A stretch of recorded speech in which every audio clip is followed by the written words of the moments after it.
OH cinema நேயர்களுக்கு என்னுடைய பணிவான வணக்கங்கள். இன்றைய தினம் தமிழ் சினிமா நடிகையர் மத்தியிலே நடிப்புலகில் மட்டுமல்ல அரசியல் உலகிலும் கோலோச்சிய ஜெயலலிதா அவர்களுடைய திரை உலக பங்களிப்பை குறித்து எண்ண வேண்டும் என்று எனக்கு தோன்றியது.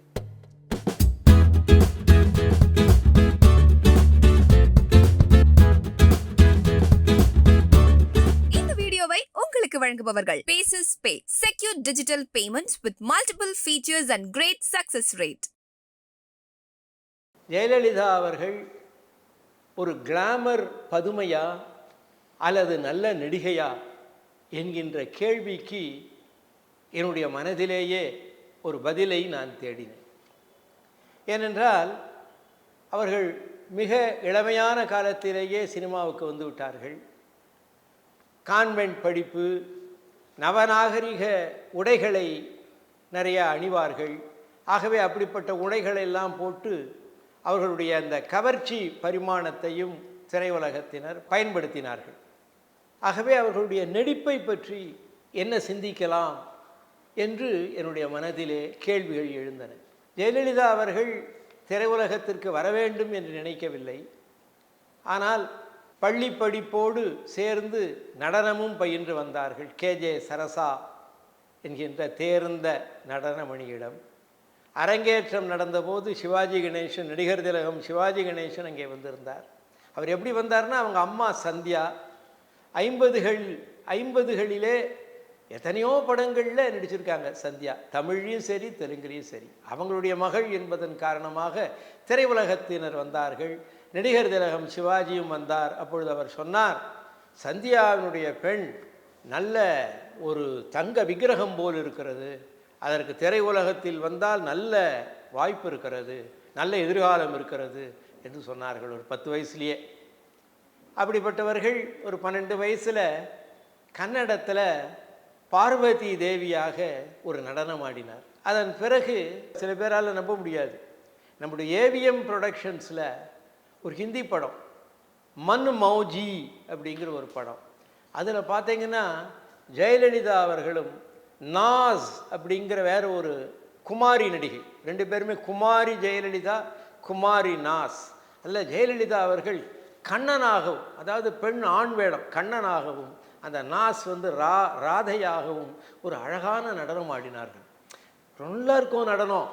அதில் வந்து இவங்க கற்றதெல்லாம் பரதநாட்டியம், ஆனால் அதில் சில இதெல்லாம் கதக் மாதிரியெல்லாம் வரும். அதெல்லாம் கற்றுக்கிட்டு நல்லா ஆடியிருக்காங்க.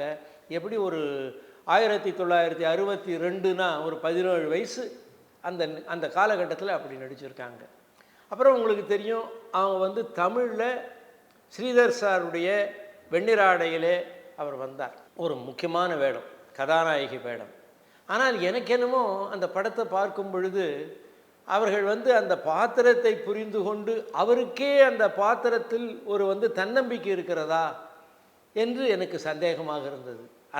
அதில் அவங்க என்ன இப்படி ஒரு மனசிலேயே வாங்காமல் நடிப்பது போலவும், அதை நகர்வது போலவும், பாடல்களுக்கெல்லாம் மூமெண்ட்ஸ் கொடுக்கறதெல்லாம் அந்த அளவுக்கு அதில் உள் மனம் அதில் லயித்து செய்வது போல் எனக்கு தோன்றவில்லை. அது என்னுடைய பார்வை. ஆனால் அதன் பிறகு ஆரம்பத்திலேயே அவங்கள சின்னத கொம்பே அப்படிங்கிற கன்னட படத்தில் பிஆர் பந்துலு அவர்கள், மாமேதை பிஆர் பந்துலு அவர்கள் நடிக்க வைத்திருந்தார்கள். அந்த பிஆர் பந்துலு அவர்கள் எம்ஜிஆரோடு இணைத்து 1000ல் ஒருவன் என்கின்ற படத்திலே ஒரு 17 வயசு தான் இருக்கும் ஜெயலலிதா அவர்களுக்கு. அந்த வேடம், அதாவது இளவரசி பூங்கொடி அப்படிங்கிற பேர், மிக மிக முக்கியமான வேடம். அடிமைகளையெல்லாம் விடுதலை செய்ய வேண்டும், அவர்களுக்கு நல்ல வாழ்வு அமைக்க வேண்டும் என்று போராடுகிற எம்ஜிஆர் அதனுடைய கதாபாத்திரம். அந்த நாயகனை விரும்புகிற ஒரு இளம் பெண்ணாக அவர்கள் வருகிறார். அந்த படத்திலே பார்த்தீங்கன்னா அவங்களுக்கே மட்டும் 3 பாட்டு இருக்கும். இந்த 3 பருவம் எனது பாடல், உன்னை நான் சந்தித்தேன், இப்படி இதிலெல்லாம் பாடல்லாம் பார்த்தீங்கன்னா ஒவ்வொரு அபிநயமும் ஒவ்வொரு முகபாவமும் மிக அழகாக, அது எப்படி எம்ஜிஆருக்கு அப்பொழுது 48 வயசு இருக்கும், ஆனால் ஒரு நல்ல இளைஞராக அவரை வந்து கொடுத்துருப்பார்கள். மேக்கப் எல்லாம் நல்லா இருக்கும். இவங்களுக்கு வந்து 18 வயசு கூட ஆகலை. அப்படி ஆனாலும் என்ன ஒரு டேஞ்சர்னா, இவங்க வந்து என்ன இவ்வளோ சின்ன பொண்ணா மாதிரி இருக்கே அப்படின்னு ஒரு நிலைமை வந்துடலாம். ஆனால் அது வரவே இல்லை. ஒரு முழு நாயகியாக அமைந்தது ஜெயலலிதா அவர்களுடைய நடிப்பின் காரணமாக. எம்ஜிஆர் பாடுகிற பாடல்கள் எல்லாம் கூட அந்த படத்தில், அது வந்து இப்போ உங்களுக்கு தெரியும், டிஜிட்டல் எல்லாம் பண்ணி ஒரு எம்ஜிஆருடைய படம் மேஜிக் என்ன அப்படின்னு தெரியணும்னா, இன்றைய காலகட்டத்தில் கூட இன்றைய இளைஞர்களுக்கெல்லாம் கூட அந்த 1000 புதுப்பிக்கப்பட்ட டிஜிட்டல் மயமாக்கப்பட்ட அந்த 1000 ஒருவன் இருக்கிறது. அதெல்லாம் பார்த்தா, ஓடும் மேகங்களே ஒரு சொல் கேளீரோ, அந்த மாதிரி பாட்டிலெல்லாம் அது எம்ஜிஆர் பாடுவதாக அமைந்தாலும் அந்த பாட்டோட ஒரு நாயகன் அப்படி ஒரு மரம் மாதிரி இருந்தால் அதை தழுவுகிற பூங்குடி போல அந்த ஜெயலலிதா அவர்களுடைய அந்த காட்சிகள்லாம் அதில் வரும். நாடாளும் வண்ணமயில் காவியத்தில் நான் தலைவன் அப்படிலாம் வந்துட்டு, நாடாளும் வண்ணமயில் காவியம் அந்த அந்த காலத்திலேயே நாடாளும் வண்ணமயில் அப்படிங்கிற வார்த்தை வந்து அவங்களுக்கு விழுந்துடுச்சு. அதுபோல் அந்த 1000 ஒருவனில் பார்த்தீங்கன்னா, இந்த ஐநா சபையில் ஒலிக்க வேண்டிய பாடல் போல எது, அதோ அந்த பறவை போல வாழ வேண்டும் பாட்டுனா அப்படியே சுதந்திர உணர்ச்சி பொங்கி அப்படியே பிரவகிக்கிற ஒரு பாடலாக இருக்கிறது. அந்த பாடலில் அது எம்ஜிஆர் மட்டுமே பாடுவதாக இருந்தாலும் அந்த பாட்டிலேயும் அவங்களுடைய ஒரு காட்சி கூடையே இருக்கிற மாதிரி இருக்குது. அப்படி அந்த 1000 ஒருவன்கிற பிள்ளையார் சொல்லி போட்டது 28 படங்கள், 1000 ஒருவன் அதையும் சேர்த்து 28 படங்கள் எம்ஜிஆரோடு நடிப்பது போல் அது ஆனது. அந்த படத்தில் அவங்களுடைய நடிப்பு, அவங்களுடைய தோற்றம், அவங்களுடைய அழகு, அவங்களுடைய நடனம், அவங்களுடைய பாவத்தை வெளிப்படுத்துகிற முறை எல்லாமே அருமையாக அமைந்ததன் காரணமாக ஒரு சிறந்த நடிகைக்குத்தான் அப்படி செய்ய முடியும். ஒரு வெறும் கிளாமர் பதுமை அல்ல, உணர்ச்சி ஊட்டக்கூடிய ஒரு நடிகை என்பது அந்த 1000 ஒருவனில் தெரிஞ்சது. அதே மாதிரி பார்த்தீங்கன்னா சந்திரோதயம்ங்கிற படம், அதில் பார்த்து சந்திரோதயம் ஒரு பெண்ணானதோ செந்தாமரை இரு கண்ணானதோ பொன்னோவியம் என்று பேரானதோ என் வாசல் வழியாக வலம் வந்ததோ அப்படின்னு சொல்லும் பொழுது ஒரு சந்திரோதயம் அப்படிங்கிறதுல அந்த ராமச்சந்திரன் அப்படிங்கிறதுனால சில விளம்பரங்களில் கூட சந்திரனை போட்டு எம்ஜிஆரை போட்டிருப்பாங்க. அப்புறம் சந்திரோதயம்னு ஒரு பத்திரிகையை நீ ஆரம்பிக்க வேண்டும் என்று கடைசியெல்லாம் முடியும். அப்படி இருந்தாலும் அந்த சந்திரோதயம் அப்படிங்கிறதுக்கு ஜெயலலிதா அவர்களுடைய அந்த முகமும் அவங்களுடைய இளமையும் அவங்களுடைய அழகும் அதிலே நிற்பது போலத்தான் அந்த படமெங்கும் தோன்றியது. இந்த மாதிரி எத்தனையோ படங்கள், எத்தனையோ பாடல்கள். எம்ஜிஆருடைய கனவு படமான அடிமை பெண்ணில் வந்து அவங்க வந்து 3 வேடங்கள்னு நான் சொன்னேன். எங்கே 3, 2 தானே அப்படின்னு சொல்லலாம். 3 நான் சொல்லும் பொழுது அவங்க வந்து பின்னணி பாடகியாகவும் இருந்து அதில் வந்து அன்னையை பிள்ளை, பிள்ளையை அன்னை, அம்மா என்றே அழைப்பதுண்டு, அன்பின் இயக்கம் பண்பின் முழக்கம் அம்மா என்றொரு சொல்லில் உண்டு. பின்னணி பாடகியாகவும் அதில் பாட வேண்டும் என்று எம்ஜிஆரே பாட வைத்து கேவி மகாதேவனை அந்த அவர்கிட்ட சொல்லி நல்லா பாடுற மாதிரி நீங்கள் செஞ்சு கொடுங்க அப்படின்னு சொல்லி அவங்களுடைய பின்னணி பாடகியாகவும் அதில் வேறு அதிகமான நடிகைகள் செய்யாத ஒரு விஷயம். பானுமதி அவர்கள் மட்டுமே பாடகியாகவும் தொடர்ந்து இருந்து கொண்டிருந்தார். அவர் மட்டும்தான் செஞ்சார், நிறைய பேர் செய்யலை. அது இவங்களையும் செய்தார் என்பது ஒரு another feather in her cap, in her histrionic cap அப்படிங்கிற மாதிரி அவங்களுக்கு அந்த பெருமை அமைந்தது. இந்த மாதிரி 28 படங்கள் போன மாதிரி சிவாஜி கணேசன் அவர்களுக்கும் நீங்கள் பார்த்தீங்கன்னா 17 படங்களுக்கு மேலே நடித்தாங்க. அதில் நீங்கள் சில படங்கள்லாம் பார்த்தா இப்போது வந்து பட்டிக்காடா பட்டணமா அப்படிங்கிறதுல முக்கையன் அப்படிங்கிற கேரக்டரில் வருவார் சிவாஜி. பழமைவாதியாக இருப்பார். இந்த அம்மா வந்து கல்பனா அப்படின்னு நினைக்கிறேன் பேர், அவங்க வந்து நவநாகரீகம் உடையவராக இருப்பார். இந்த ஒரு போட்டி இந்த ஒரு ஒரு கிளாஷ் ஏற்படும் அங்கே வந்து. அதுக்கு அந்த படத்தினுடைய கதை அம்சத்திற்கு மிக முக்கியமான இது என்னென்னா இவங்களுக்கும் அவங்களுக்கும் வரக்கூடிய போராட்டம். அதை நல்லா நடித்து காட்டியிருப்பார். அதே போல் சவாலே சமாளேங்கிற படம், அந்த படத்துலேயும் ஒரு பண்ணையாருக்கும் அந்த கிராமத்து வாலிபனுக்கும் இருக்கக்கூடிய போட்டியிலே பண்ணையாருடைய மகள் ஏதோ ஒரு தாயத்திலே வந்து ஒரு சூதாட்டம் போல் இவருக்கு நான் தோற்றால் உனக்கு மனம் செய்து வைக்கிறேன் என்கின்ற முறையிலே மனம் செய்து விடுவார். அதுக்கப்புறம் அவர் வந்து உன்னை வந்து கல்யாணம் பண்ணி கொடுத்துட்டாங்க உனக்கு, ஆனால் நீயும் நானும் கணவன் மனைவியாக இருக்க முடியாது, கல்யாணம் வேணால் ஆகலாம், ஆனால் உன்னோடு வாழ முடியாது அப்படிங்கிற போராட்டம் எல்லாம் வரும்.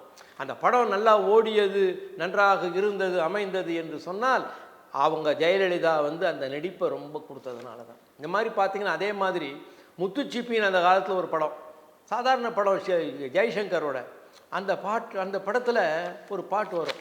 அவங்க வந்து ஒரு ஒரு மோசமான ஒரு இடத்துலேருந்து தப்பி ஓடி தன்னுடைய கற்பையும் தன்னுடைய பண்பாட்டை காப்பாற்றி கொள்வதற்காக ஓடி விடுவார்கள். அப்படி ஆனால் கெட்ட பெயர் அவர் ஏதாவது பிளாக்மெயில் பண்ணலாம் அப்படிங்கிற மாதிரி செஞ்சுக்கிட்டே வருவாங்க. அப்போது ஒரு இடத்துல இவங்க சொல்லுவாங்க, ஒரு குடும்ப பெண்கள் எல்லாம் ஒரு பூஜை நடத்துவாங்க, விளக்கு பூஜை. அதில் நீ தான் அந்த கலசத்தை முதல்ல ஏந்திக்கிட்டு வந்து அதை வரணும், நீ தான் முதல்ல எடுத்து கொடுக்கணும் அந்த கலசத்தைன்னு கொடுக்கும்போது அந்த ஒரு பாட்டு வரும், ரொம்ப அழகான பாட்டு.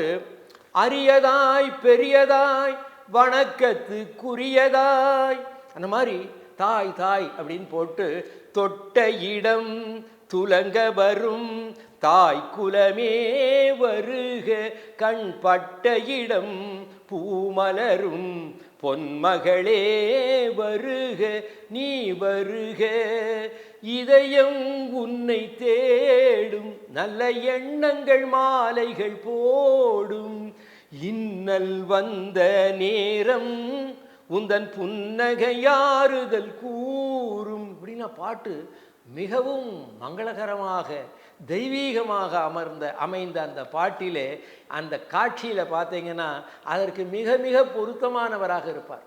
அதுபோல் சிவாஜி அப்போது அவங்களுக்கு 65லேருந்து ஒரு 73 அது வரைக்கும் நல்லா இருந்தது காலம். 74ல் திருமாங்கல்யம்னு 100வது படம் எடுத்தாங்க. ஜீவன தரங்காலு அப்படிங்கிற தெலுங்கு படத்தை கலரில் வந்து எடுத்து வின்சென்ட் மிகப்பெரிய கேமராமேனு, அவர் தான் கேமரா டைரக்ஷன் எல்லாம்.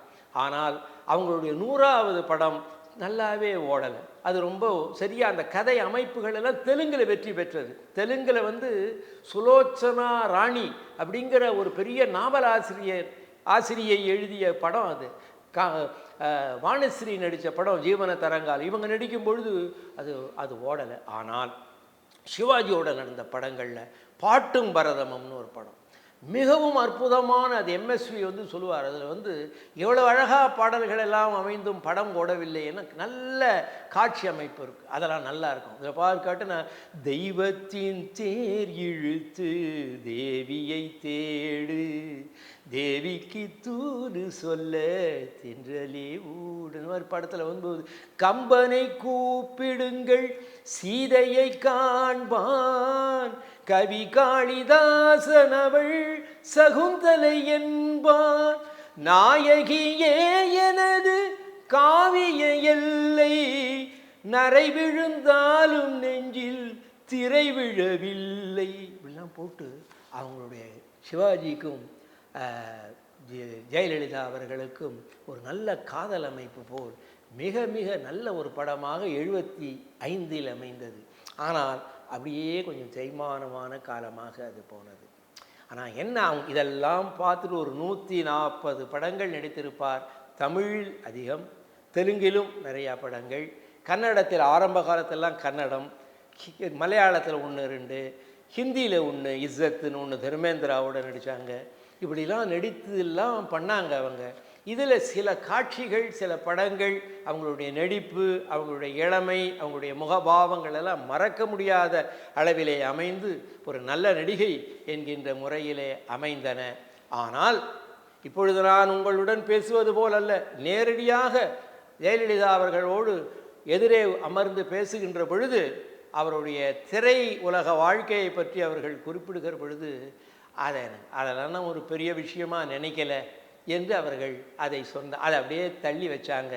ஏம்மா அப்படி சொல்கிறீங்க, சில காட்சிகள்லாம் மறக்க முடியாது இருக்கே நீங்கள் நடித்ததில் என்று நான் அவரிடம் அன்றைக்கு சொன்னேன்.